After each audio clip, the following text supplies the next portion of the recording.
नमस्कार मित्रांनो, मी सचिन शिंदे आपल्या समोर आज ध्यास वर्धीच्या अकॅडमी आपल्या चॅनलवरती चालू घडामोडी हा नवीन भाग घेत आहे.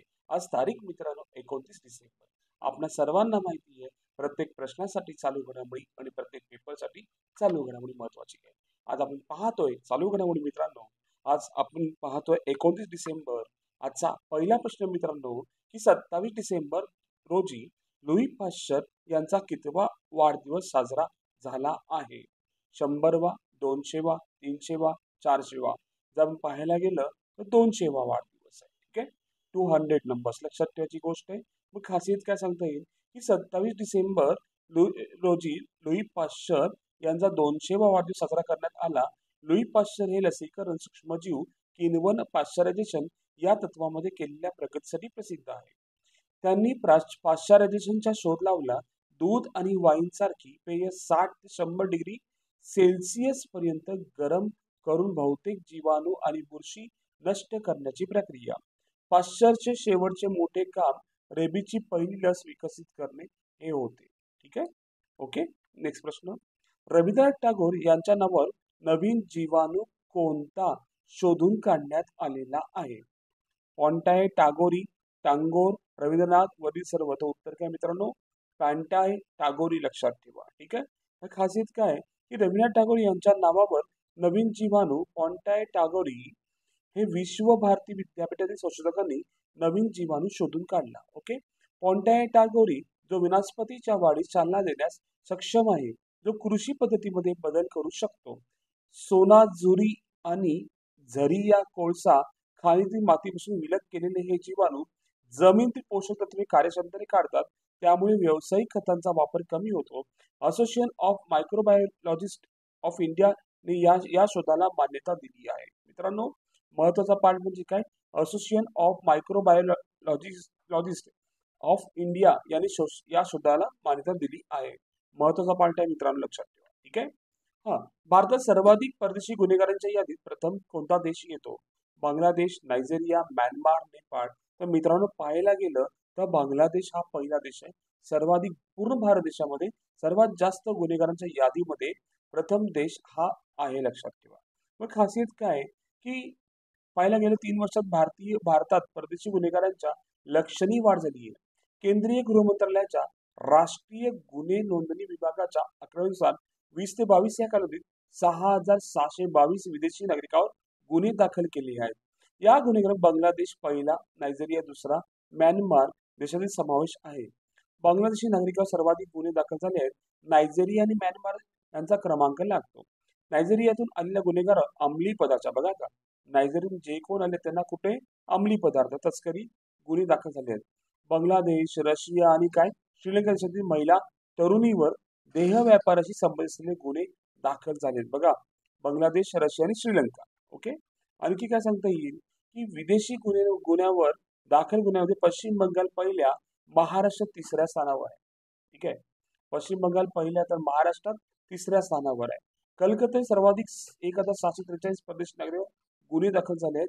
दुसऱ्या स्थानावर कर्नाटक आहे. बघा मित्रांनो. ठीक आहे. आणि तिसऱ्या स्थानावर महाराष्ट्र आहे. महाराष्ट्रात एकूण 412 विदेशी नागरिक गुन्हे दाखल झालेले आहेत. महत्वाचा पार्ट आहे मित्रांनो, लक्षात ठेवा की फर्स्ट कोण आहे? पश्चिम बंगाल. बरोबर आहे का? महाराष्ट्र तिसरे आहे.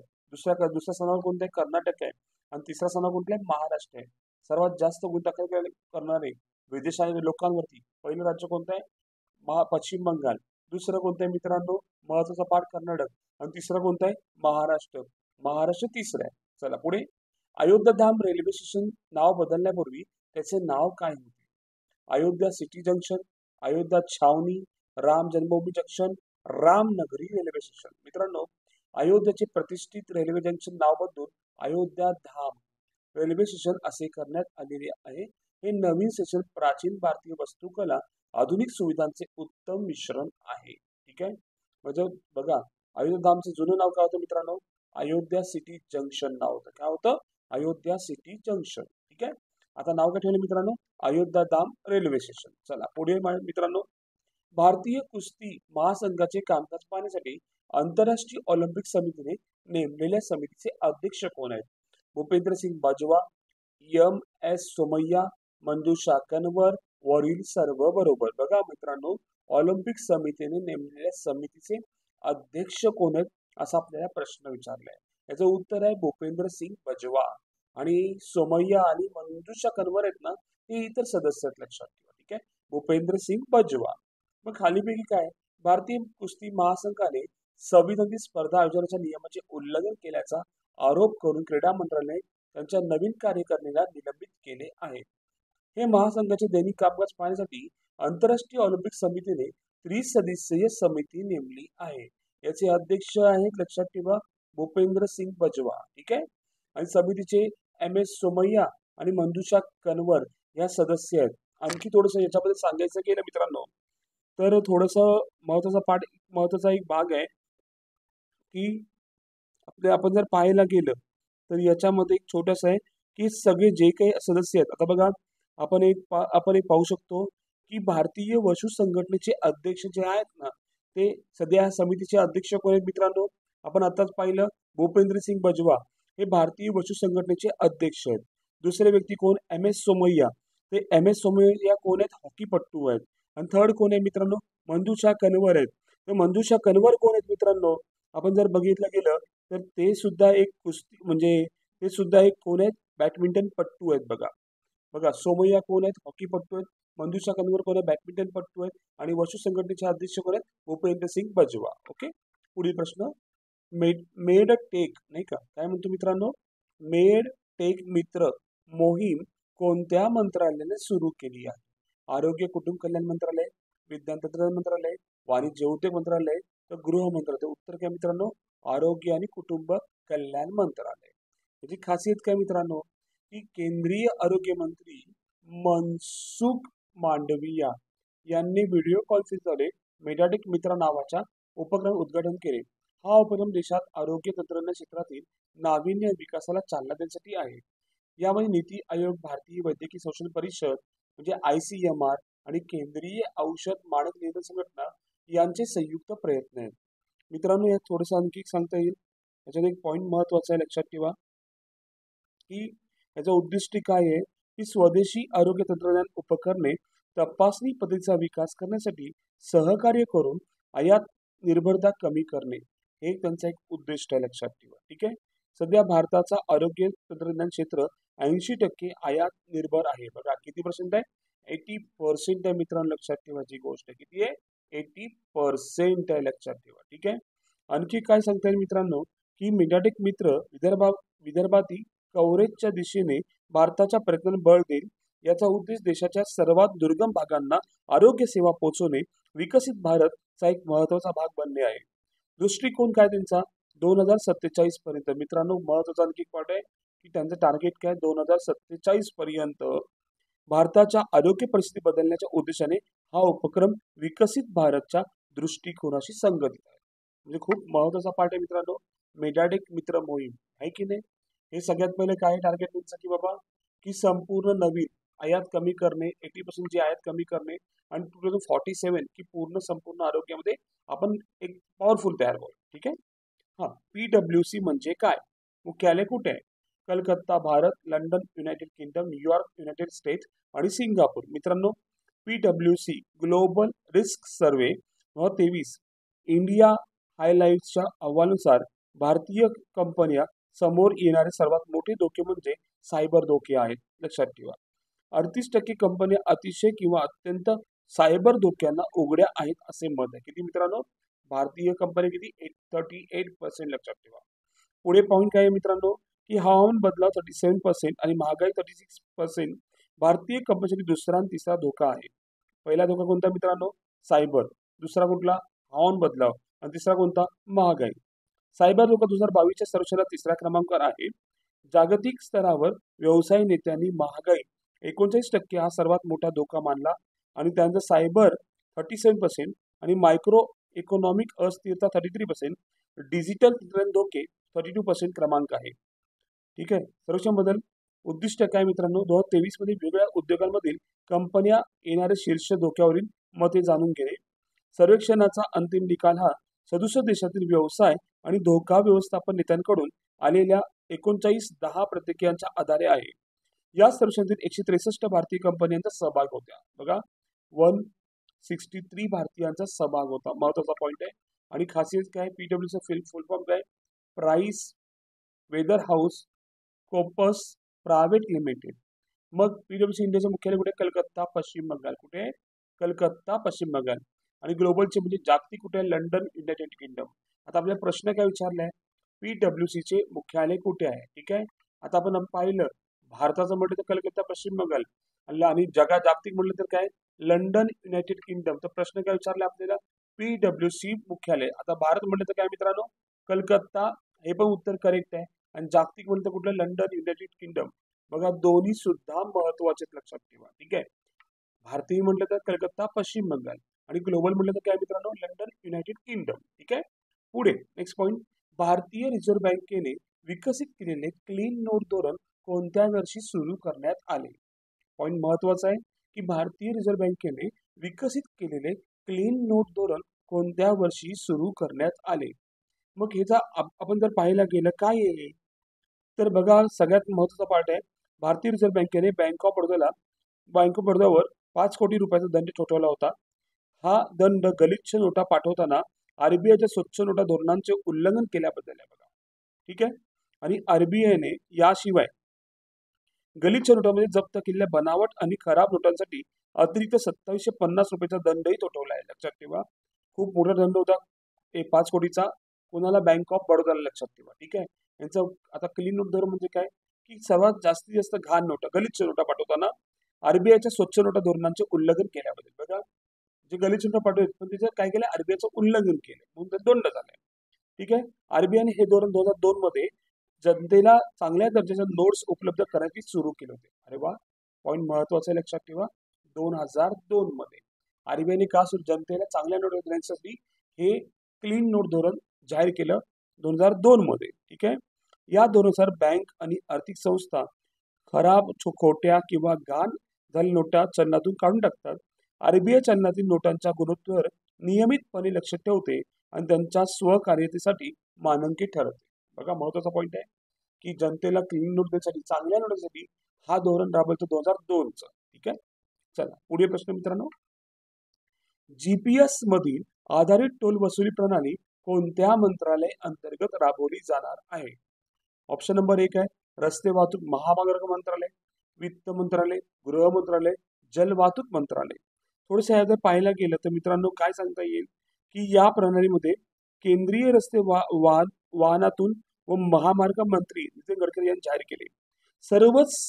सर्वच हायवे टोल नाके हटवून त्यांच्या जागी जागतिक पोझिशन सिस्टीम म्हणजे जीपीएस आधारित टोल वसुली प्रणाली सुरू करणार आहे. भारतीय राष्ट्रीय महामार्ग प्राधिकरण NHAI मार्च 24 पर्यंत ही नवीन प्रणाली राबवण्यास सुरुवात करण्याचं टार्गेट आहे. म्हणजे कोणी जीपीएस आधारित टोल वसुली प्रकरणी कोण सुरू करणार आहे मित्रांनो, रस्ते वाहतूक आणि महामार्ग मंत्रालय. ठीक आहे. मग पुढे काय सांगता येईल, या प्रणालीमध्ये वाहनांमध्ये जीपीएस उपकरणे बसवली जातील किंवा नंबर प्लेट ओळखणारे कॅमेरे वापरले जातील. वाहन महामार्गावर प्रवास करताना जीपीएस किंवा कॅमेरे त्यांचे स्थान ट्रॅक करतात. प्रवास केलेल्या अंतराच्या आधारे टोल रक्कम स्वयंचलितपणे वाहनाच्या खात्यातून जमा केली जाईल. लक्षात ठेवा, जीपीएस कोण सुरू करणार आहे, रस्ते वाहतूक महामार्ग मंत्रालय. म्हणजे जुने टोल आता सगळे बंद होणार. ठीक आहे. टार्गेट आहे मार्च 2024. चला पुढे प्रश्न, नंदनकन प्राणी संग्रहालय कोणत्या भारताच्या राज्यात आहे.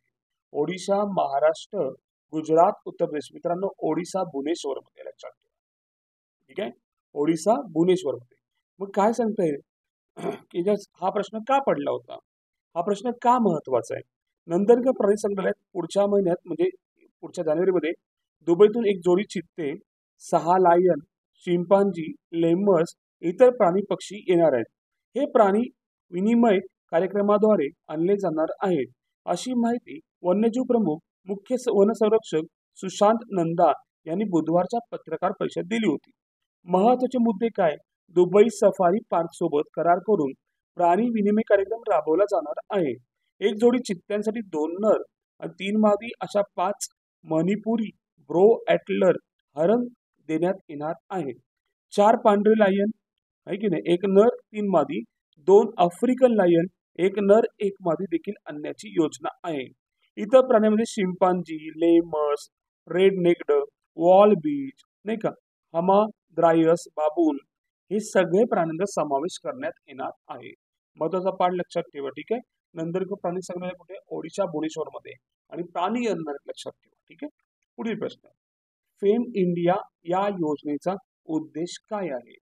शेती उत्पादन वाढवणे, इलेक्ट्रिक वाहनांचा वापर करणे, रस्ते बांधकाम करणे, औद्योगिक क्षेत्राचा विकास करणे. मित्र, जर पाहायला गेलं याचं उत्तर आहे की इलेक्ट्रिक वाहनांचा वापर वाढवणे फेमचा उद्देश आहे. फेम इंडिया योजना जड उद्योग मंत्रालय ही faster order adoption and manufacturing of hybrid electric vehicles in India योजना वापरत आहे. 2015 सुरू झालेल्या योजनेचा उद्देश देशात इलेक्ट्रिक व हायब्रिड वाहनांचा वापर वाढवणे हा होता. मित्रांनो, सध्या फेमस आहे. 2015 मध्ये फेम सुरू झालं होतं लक्षात ठेवा. आणि त्याचा मुख्य उद्देश काय? इलेक्ट्रिक वाहनांचा वापर वाढवणे. मग इथं काय होतं? फेम इंडिया फेज 2 सध्या राबवत असलेला फेज 2 5 वर्षाचा आहे मित्रांनो. याचा कार्यकाल होता 2019 ते 2024 आणि मंथ होता मित्रांनो लक्षात ठेवा 31 मार्च पर्यंत होता लक्षात ठेवा. हा एक पॉइंट महत्वाचा आहे, लेटेस्ट आहे, तो 24 पर्यंत लक्षात ठेवा. यासाठी 10,000 कोटी इतके बजेट वाढवून देण्यात आले आहे. पहिल्या टप्प्यात सर्वच इलेक्ट्रिक व्हेकलसाठी श्रेणीसाठी खरेदी प्रोत्साहन देण्यात आले होते. फेज 2 मध्ये इलेक्ट्रिक व्हेकलसाठी सबसिडी 31 मार्च 2024 मध्ये संपणार आहे. बघा, तुम्ही बघितलं असेल 4 व्हीलर ज्या असतात त्या 4 व्हीलर साठी लक्षात ठेवा सबसिडी दिली जात होती, बरोबर आहे का? आणि ती कधी संपणार आहे? फेज 2 नुसार 31 मार्च 2024 मध्ये संपणार आहे. पेपरचा खूप महत्वाचा पार्ट आहे, आपण सुद्धा लक्षात ठेवा. ठीक आहे. बघा, प्रत्येक प्रश्न आपण पाहतोय मित्रांनो लक्षात ठेवा. ठीक आहे. आपण प्रत्येक प्रश्न आपण पाहिलेला आहे. तर सगळ्यात पहिला मित्रांनो प्रश्न आपल्याला पुन्हा एकदा रिपीट करतो मी. एक एक प्रश्न घेतो. ठीक आहे. बघा, पहिला प्रश्न काय? लुई पाश्चर कितवा वाढदिवसात 200वा लक्षात ठेवा. दुसरा प्रश्न काय होता मित्रांनो? रवींद्र टागोर यांच्या नावाने कोणता जीवाणू काढणार आहे मित्रांनो? पॅन्टाए टागोरी. नेक्स्ट काय मित्रांनो प्रश्न? भारतात सर्वाधिक प्रश्न गुन्हेगार यादीत प्रथम कोणता देश आहे मित्रांनो? बांगलादेश आहे लक्षात ठेवा. पुढील प्रश्न काय होता मित्रांनो? अयोध्या धाम रेल्वे स्टेशनचे नाव बदलण्यापूर्वी त्यांचे नाव काय होते? Ayodhya city junction. पुढे मित्रांनो प्रश्न, भारतीय कुस्ती महासंघाचे कामकाज पाहण्यासाठी आंतरराष्ट्रीय ऑलिम्पिक समितीने नेमलेल्या समितीचे अध्यक्ष कोण होते? भूपेंद्र सिंग बजवा. पुढे मित्रांनो लक्षात ठेवा, मेडाटिक मित्र मोहीम कोणत्या मंत्रालयात सुरू केली? आरोग्य आणि कुटुंब कल्याण मंत्रालय. पुढे मित्रांनो, PWC चे मुख्यालय कुठे आहे? भारतात म्हटलं तर कलकत्ता भारत आणि जागतिक म्हटलं तर काय? London United kingdom. पुढे मित्रांनो, रिझर्व्ह बँक ऑफ इंडियाने विकसित केलेले क्लीन नोट धरून कोणत्या वर्षी सुरू करण्यात आले? 2002 मध्ये. ठीक आहे. GPS आधारित टोल वसुली प्रणाली कोणत्या मंत्रालयात राबवण्यात येणार आहे? रस्ते वाहतूक आणि महामार्ग मंत्रालय. नंदनकन प्राणी संग्रहालय कोणत्या भारतीय राज्यात आहे? ओडिशा भुवनेश्वर मित्रांनो. नेक्स्ट प्रश्न काय? फेम इंडिया योजनेचा उद्देश काय मित्रांनो? इलेक्ट्रिक वाहनांचा वापर करणे. मित्रांनो, हे संपूर्ण प्रश्न आपण पाहिले मित्रांनो. महत्वाचा पार्ट आहे आजचा. चालू घडामोडीचा एक भाग महत्वाचा मित्रांनो. ठीक आहे. आणि प्रत्येक प्रश्न हा महत्वाचा असतो. मी सांगतो प्रत्येक वेळी वाक्य असतं, प्रत्येक प्रश्नासाठी चालू घडामोडी आणि प्रत्येक पेपरसाठी चालू घडामोडी महत्वाची असते मित्रांनो. आपण केव्हाही अभ्यास करताना मित्रांनो कंपल्सरी सांगतो तुम्हाला पूर्णपणे वही आपल्या समोर ठेवून पूर्णपणे लिखाण करत जा. ठीक आहे. आणखी एक महत्वाचा पाठ म्हणजे काय? हा व्हिडिओ पाहताना संपूर्ण व्हिडिओ पहा, कारण की प्रत्येक प्रश्न महत्वाचा आहे. आपण काय काय कधी कधी करतो, सोडतो, बंद करतो, पण मित्रांनो तोच पुढचा प्रश्न आला की आपल्याला तो टेन्शन येतो. आता बघा ना, फेम इंडिया उद्देश किती महत्वाचा आहे. आणि सबसिडी बंद होते लक्षात ठेवा. म्हणजे असे काही प्रश्न असतात शेवटच्या याला, आणि मी शेवटच्या याला ठेवतो कारण जास्तीत जास्त प्रश्न तुमच्या डोक्यात बसतात बघा. आणि शेवटच्या मुवमेंटला आपल्याकडे एक आपण टाकत सेवा संपत आल्या व्हिडिओ आणि पाहूया आपण. त्यासाठी शेवटपर्यंत व्हिडिओ बघा, आपल्यासमोर वही ठेवा, पेन ठेवा आणि प्रत्येक प्रश्न निखरून आणि ताकदीने बघा, कारण कुठला प्रश्न कधी येईल काहीच सांगता येत नाही मित्रांनो. ठीक आहे. आणि आपण सर्वजण छान मेहनत करताय. तुमच्या सगळ्यांचं स्वप्न पूर्ण तर नक्कीच होणार आहे मित्रांनो.